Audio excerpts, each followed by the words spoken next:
We had a big toe link recall on the Explorers, and we would go through and replace the toe links and set the rear toe, and then give the customer the option to only pay for half the alignment, obviously, while it's on the rack, and set their front as well. So most of the time they opted out. That's their choice.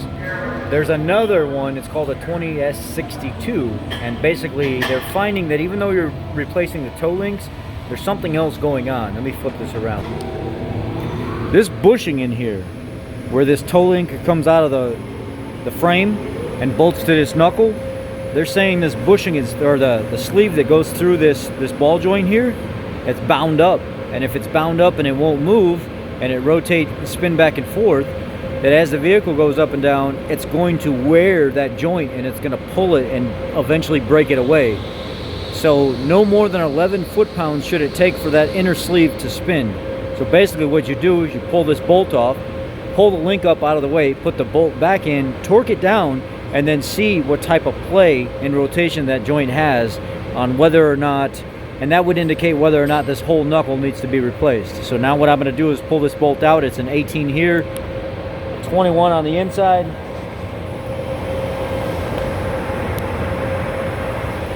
I'm going to pull this bolt out, pull it all up out of the way, put the bolt back in, hold the outside of the bolt, and torque this thing to 115 foot-pounds. And then I'm going to rotate it and see if that inner sleeve moves, and I'm going to show you what that looks like. Okay, you can see here I've got that link up out of the way. It's not connected anymore. And now what I'll do is I'll grab this and I'll move it, and I'll see how tight it is. Well, it moves. Let's see if it moves in and out. It does move in and out too. It's not super hard, but it's a little tight. And now we're going to put that bolt through and torque it and see if this sleeve rotates like it's supposed to. What I'll do is I'll just take this bolt and I'll push this little rubber grommet in just a little bit. You see it's kind of rusty, but it's only rusty right there on the surface, not all the way through. And then you could even use the bolt to move it back and forth and see how free it is. And now what we're going to do is torque it down and spin it and see if the whole thing spins. So after you torque this to 115 foot-pounds, you have to get something and turn this, and it cannot exceed 11 foot-pounds. Now this is a 1/4 inch drive, inch-pound wrench.